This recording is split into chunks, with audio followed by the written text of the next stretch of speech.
Ya kardeşim, bu Almanlar da çok kuralcı. Bunlarla nasıl başa çıkacağız? Ben bu kuralları nasıl öğreneceğim? Nasıl burada zorda kalmayacağım?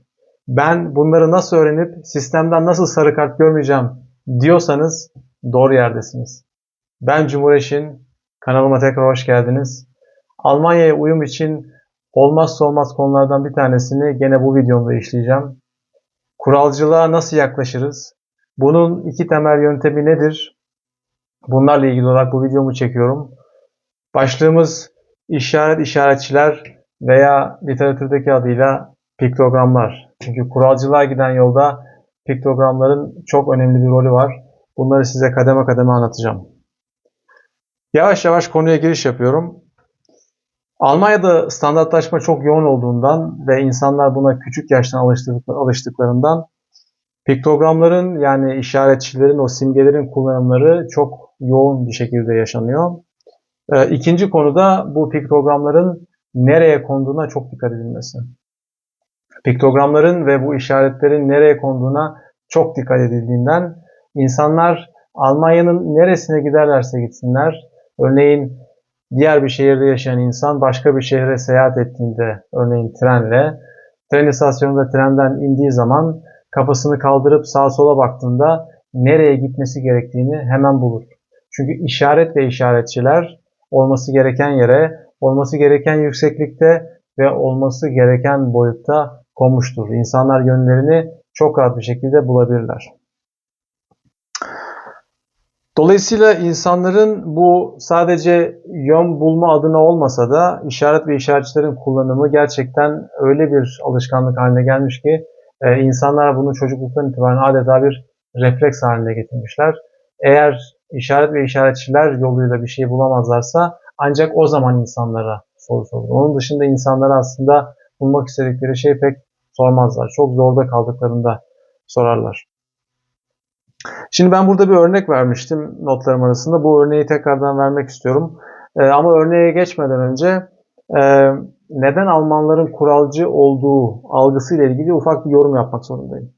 Şimdi Almanlar çok kuralcı bir millet. Bu kesinlikle doğru. Nispi olarak yani kıyaslama yaptığınız zaman kesinlikle doğru bir tespit diyebiliriz. Yalnız bunu nasıl gerçekleştiriyorlar? Yani bunu hayata nasıl geçiriyorlar? Bunun aslında açıklaması çok basit. Bir alışkanlık, ikincisi de gittikleri yerlerde çok ciddi gözlem yapıyorlar. Çünkü her yerin kuralı aynı değil. Ben burada genelde aynı örneği veriyorum. Kuralcılığı devam ettirebilmeniz için gittiğiniz ortamda, şehirde, muhitte olan kurallara bir şekilde aşina olmanız lazım. Ve her yerin kuralı aynı olamaz. Dolayısıyla sizin bunları bir şekilde öğreniyor olmanız lazım. Bunları öğreniyor olabilmeniz için sizin belli bir uyum içerisinde olmanız lazım. Yani sizin aslında uyumlu ve esnek olmanız lazım. Şimdi siz diyeceksiniz ki Almanlar aslında hiç esnek değildir. İşte burada paradoks başlıyor. Benim iddiama göre Almanlar Türklerden çok daha esnek insanlardır. Kuralları yürüttükleri ve diğer aslında insanlar belki o kurallara uymadıkları için veya takip etmedikleri için o insanlara esnek değillermiş gibi gözükebilir. Aslında öyle değil. Mesela bir örnek verelim. Herhangi bir yürüyüş parkuru bir gölün etrafı olabilir. Almanlar o yürüyüş parkuruna, o ilk defa gittikleri bir gölün etrafında yürüyüş yapacaklar. Yaptıkları ilk şey nedir? Arabayla gittiklerini varsayalım. Park ettiler. Gölün etrafında yürüyüş yapacaklar. Ne yaparlar sizce? Hemen etrafında yürümeye başlarlar mı gölün? Kesinlikle hayır.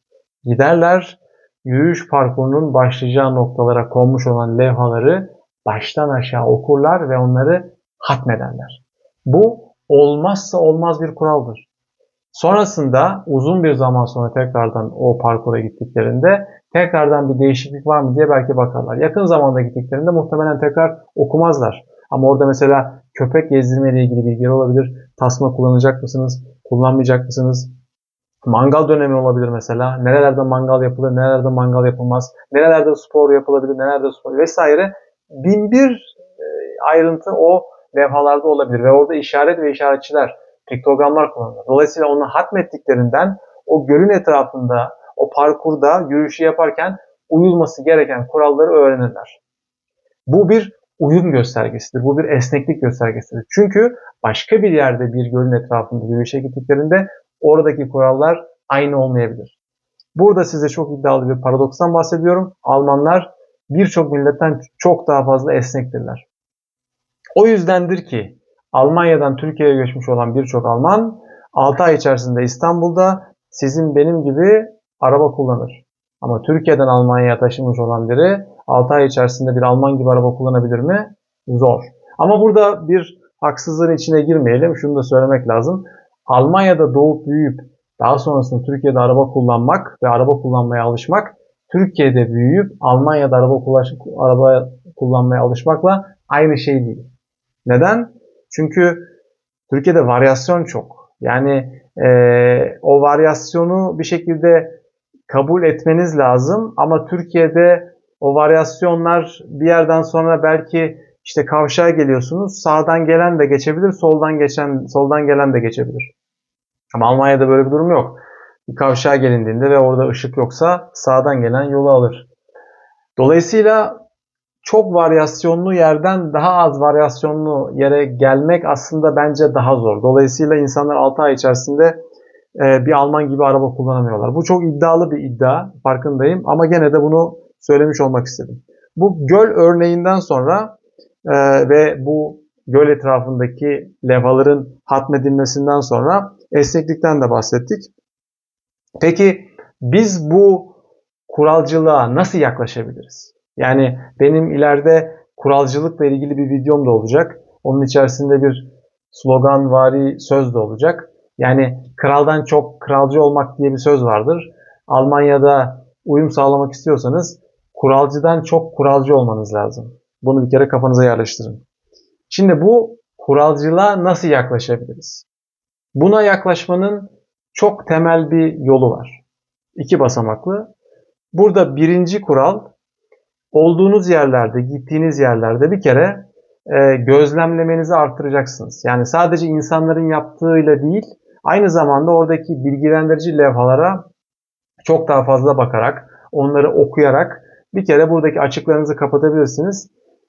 Doğrudan bilgilendirilebilirsiniz veya aklınıza takılan bir şey olduğunda oradaki insanlara sorabilirsiniz. Yani bu levhalar, bilgilendirme panoları vesaire, bunlara bakışımızı bir kere çok daha fazla arttırmamız gerekiyor. Bu Almanya'da insanların Türkiye'de doğup büyümüş insanlara göre çok daha fazla yaptıkları bir şey. Yani bu kat kat fazla yapılan, kat kat fazla zaman harcanan bir şey. Neden? Çünkü çocukluklarından itibaren buna alışıyorlar. Ebeveynler bir yere gittiklerinde o panoları, o levhaları okuyorlar ve çocuklar bunun okunduğunu gördüğü için onlar da tabii ki büyürken onları okumaya ve hatmetmeye devam ediyorlar. Çünkü her yerin kuralı aynı değil.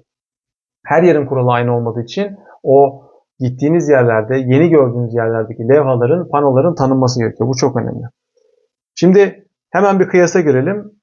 9-10 yaşlarındaki çocuklar Almanya'da bisiklet ehliyeti alıyorlar. Onlar bisiklet ehliyeti alırken onlara belli levhalar, belli simgeler öğretiliyor. Yani 9-10 yaşında bir çocuk trafikte, çünkü bisiklet kullanımı da trafiğin içerisinde bir parça, orada kullanılan temel levhaları öğreniyor. Bisiklet ehliyeti alan bir çocuk yaklaşık olarak 30 tane temel trafik levhasını bilir durumda. Yani şunu unutmayın, 9-10 yaşında bir çocuk Türkiye'de trafik levhalarından aslında bir haberdir.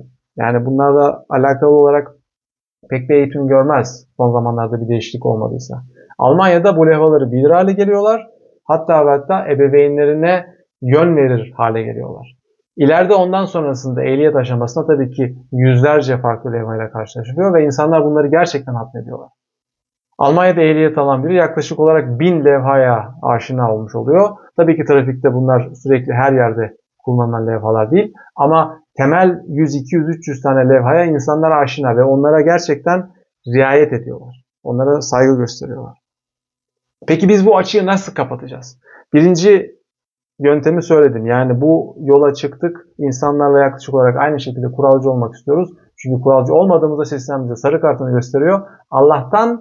Allah'tan 2 sarıdan kırmızıya dönme yok. Sistemin çok fazla sarı kartı var ve siz bunları görebiliyorsunuz. Kaç tane sarı kart diyebildiğinizle alakalı bir spekülasyona girmek istemiyorum. Ama bu açığı nasıl kapatacağız? Biz kuralcılığa nasıl yaklaşacağız? Burada size 2 tane temel web sitesinden bahsedeceğim. Bu web siteleri gerçekten çok faydalı. Birincisi şöyle göstereceğim. Piktogram.d ya da de. Şimdi burada bir kere kullanılan işaret ve işaretçilerde simgelerle alakalı çok güzel öğretiler var. Bunlar ayrıca tasnif de edilmiş. Yani mesela sporla ilgili olanlarına bakmak istiyorsunuz.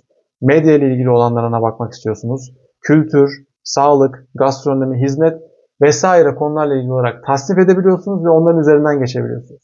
Onlarla ilgili çok güzel ayrıntılar var.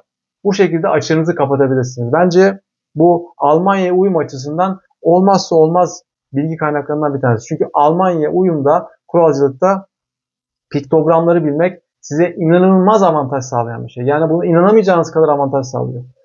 Çok basit bir örnek vereceğim. Bir tane çocuk parkına gittiniz. Çocuk parkının girişindeki levhalarda bazen yazı yazmaz. Üstünde sadece piktogramlar var. Mesela neyin yapılıp neyin yapılmayacağını 10 tane, 12 tane piktogramla anlatmış. Bunu siz nasıl anlayabilirsiniz? O piktogramları anlamadığınız sürece sizin onu çözümleme şansınız yok. Burada oyun oynanır mı, oynanmaz mı? İşte ne bileyim ateş yakılır mı, yakılmaz mı vesaire vesaire. Bazı yerlerde mesela açık alan olmasına rağmen sigara içilmiyor.